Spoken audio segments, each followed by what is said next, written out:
The agriculture sector is vital to ASEAN, not only because it feeds our populations, but because it drives trade, supports millions of livelihoods, and strengthens regional economic stability. What we produce, trade, and consume in agriculture ultimately shapes food security and the future competitiveness of ASEAN in the global market. Hi, glad to see you again on PSAT Conference 2025. With me, Davadin, I will present about my measuring the export similarity in the ASEAN agriculture sectors, evidence from Indonesia agri-food and non-agri-food trade. With the author, Buddha Febra Danendra, Tanti Novianti, and Nia Kurniawati Hidayat. So, the first main background points. The strengthening ASEAN economic integration has continued to enhance regional economic integrations through the establishment of ASEAN Economic Community, or we also known as an AEC, which aims to create a single market and highly competitive product base in ASEAN. These frameworks promote greater liberalization of the flow of goods, services, and investment among member states, encouraging deeper economic interdependence across the regions. Agricultures, as a fundamental pillars ASEAN economics, plays a pivotal role in ensuring food security, poverty reductions, and social stability in ASEAN. More than 30% of ASEAN's populations still relies on agriculture as their primary source of livelihood.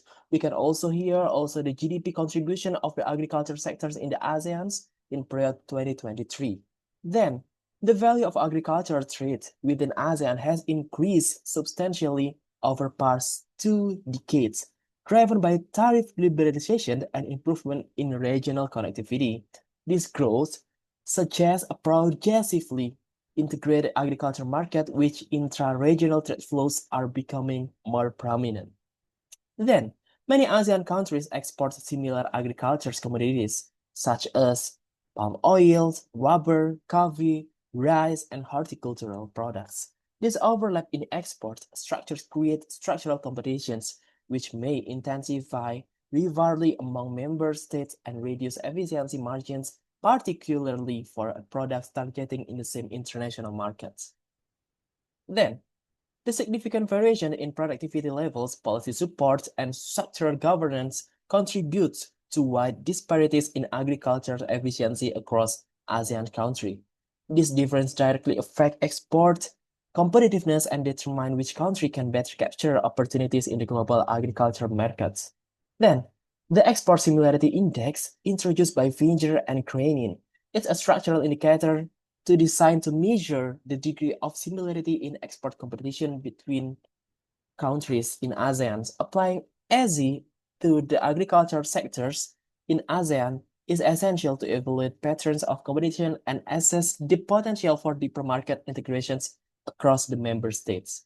Then, as a measure of exporter of both agri-food and non-agri-food in agriculture sectors in ASEAN, Indonesia must understand its structural positions with the region export landscape. Insights from ESI can help Indonesia develop strategies to enhance efficiency, diversify, and its export portfolio. So, the results urgency are here. The mapping in the export structures of ASEAN agriculture sectors is essential. Then, the assessing impact of export similarity on efficiency and competitiveness is necessary to understand.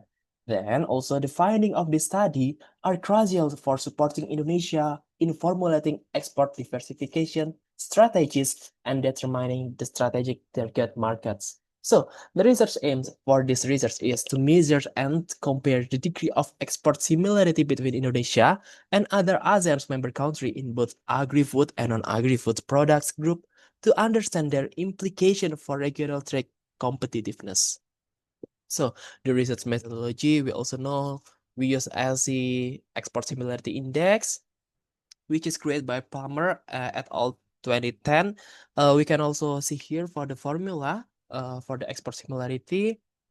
Then for the results for the agri-food commodity, we also know the average of ASI of 0.21 illustrates a low degree export similarity among ASEAN countries, indicating that Indonesia agri-food export structures remains largely distant with limited direct regional competitions.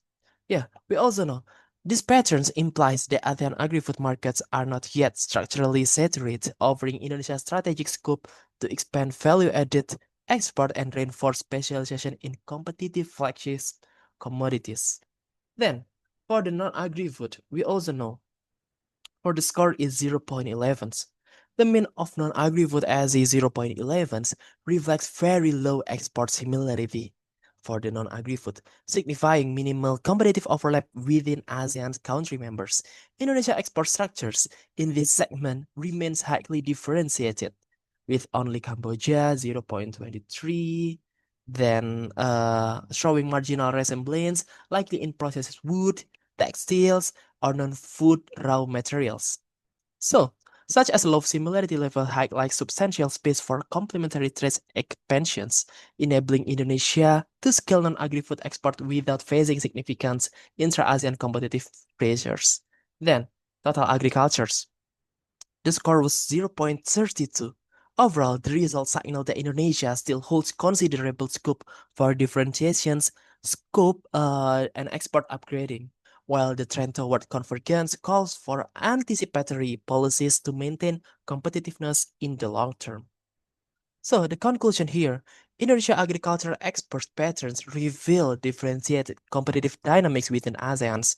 The agri-food sector shows low export similarity, indicating limited direct competition with most member states. Overall, the moderate total agricultural ASEAN signals gradual structural convergence, particularly with Cambodia and Vietnam, which is implying that Indonesia must leverage current differentiation while proactively preparing for increasing regional competition in the long term. So here are my reference. Thank you and see you later.